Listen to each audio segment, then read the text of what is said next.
Well, South Africa's sale of weapons to countries actively involved in the war in Yemen could soon come to an end. The North Gauteng High Court has this week ruled that the National Convention of Arms Control Committee has been ordered to give all arms permit holders who've sold weapons to Saudi Arabia and the United Arab Emirates the option of participating in a groundbreaking case. And this means that the names of these firms could be made public. The Southern African Human Rights Litigation Centre and Open Secrets approached the court to set aside permits issued for arms sales from South Africa. An Open Secrets investigation revealed that South African-produced weapons have been used in Yemen.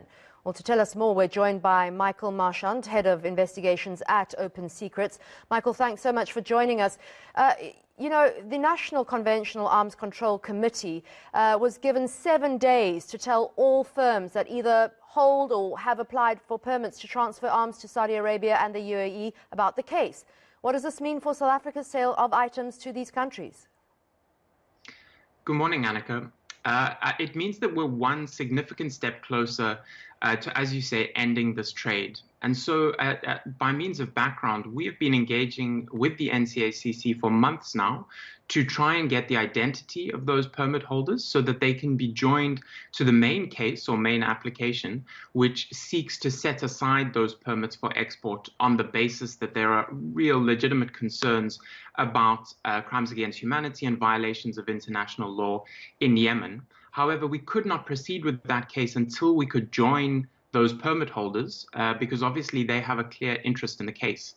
And so the court having ordered this is a fantastic victory. It's a first step towards being able to hear the case proper, which we are hoping will be very soon later this year. Well, your investigation recently found that Rheinmetall Denel Munitions has regularly supplied munitions to the UAE and Yemen. What's their response been? We engaged with Rheinmetall Denel and the NCACC during our investigation. And on the part of Rheinmetall Denel, their response was very clear, which was they have complied with the permit requirements in South African law. And to be clear, there's no indication that they haven't done so. And what our investigation showed is that South African arms companies like Rheinmetall Denel were regularly going to the regulator and saying we would like a permit to export to Saudi Arabia and the UAE. And bar one or two moments and disruptions, largely they were receiving those permits. And that's why it became clear to us that the appropriate legal remedy in this case was to ask the court to review that decision by the regulator. And what our investigation, we believe, showed is that the regulator has not been taking into account those factors that it is lawfully required to do. And those are what the weapons might be used for and whether they might contribute to human rights violations.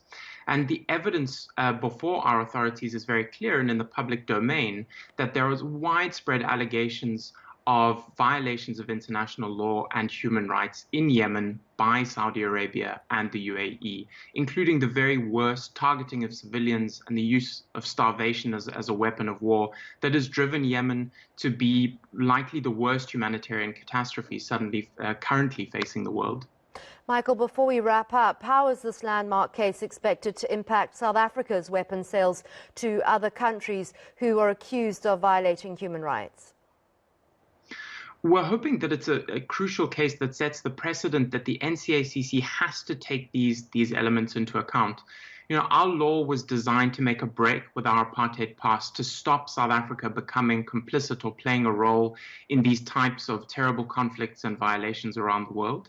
And what we would hope is that the court sends an absolutely unambiguous message that the regulator cannot approve export and contract permits without taking into consideration these elements. And if we're successful in this regard, I think it should force all companies and exporters to pause and consider where their weapons are ending up. And of course, force the regulator to take those issues into account before blindly signing off those kinds of permits. A brave investigation by Open Secrets. That was Michael Marchant, the Head of Investigations at Open Secrets. Thank you so much for your time.